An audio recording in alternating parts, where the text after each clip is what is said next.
पर्यन्तं मध्य वर्तिन काले बाल्य यौवन कौमार वार्धकेषु जाग्रत स्वप्न सुषुप्तादि मनः वाक्कु इंद्रिय व्यापारैः अहसि प्रकाशे च ज्ञानतो अज्ञानतश्च समस्त पाप क्षयद्वारा श्री परमेश्वर प्रीत्यर्थम मया सह अंदर కూడా తప్పకుండానండి చాలా ముఖ్యమైనటువంటి విశేషం మయా సహ దశపూర్వేషాం దశాపరేషాం మత వంశానాం సర్వేషాం పితॄణాం నరకాది ఉత్తీర్య శాశ్వత బ్రహ్మలోక నిత్య నివాస సిద్ధ్యర్థం.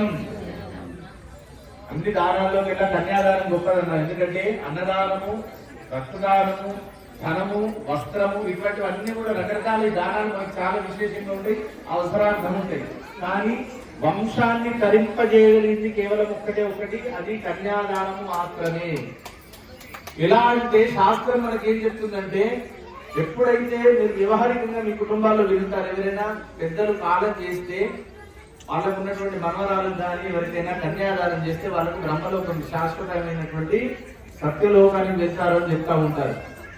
శాస్త్రం కూడా ఏం చెప్తుందంటే, ఎప్పుడైతే కన్యాదానం చేశామో మయా సహా దశపూర్వేషాం దశాపరేషాం మతువంశానాం, అంటే మాతో సహితంగా దశపూర్వేషాం గడిచినటువంటి 10 తరాలు, వచ్చే తర్వాత దశపూర్వేషాం దశాపరేషాం వచ్చే 10 తరాల వరకు కూడా తెలియకుండా ఉన్నటువంటి పితృవంశ దోషాలు ఏమున్నావో అవన్నీ కూడా తొలగిపోయి, తెలిసి తెలియక జరిగినటువంటి పంచమహాపాతకాలే గాని రకరకాల దశవిధ వంద్యా దోషాలే గాని ఇవన్నీ తొలగిపోయి గతించిన వారికి చేసేటువంటి గొప్పదైన కార్యటువంటి ఏంటంటే పిండ ప్రదానాలు, పెద్దలు చేసే కార్యాలు.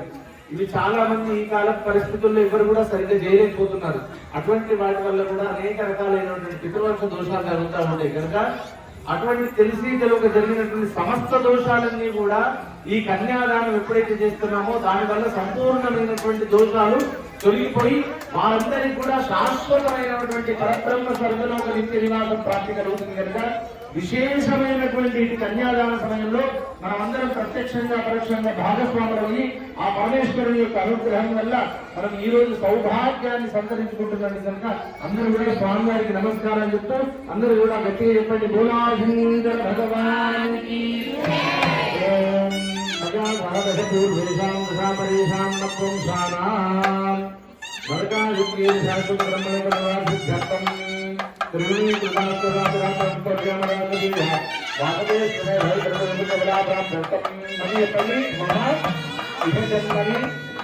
జన్మని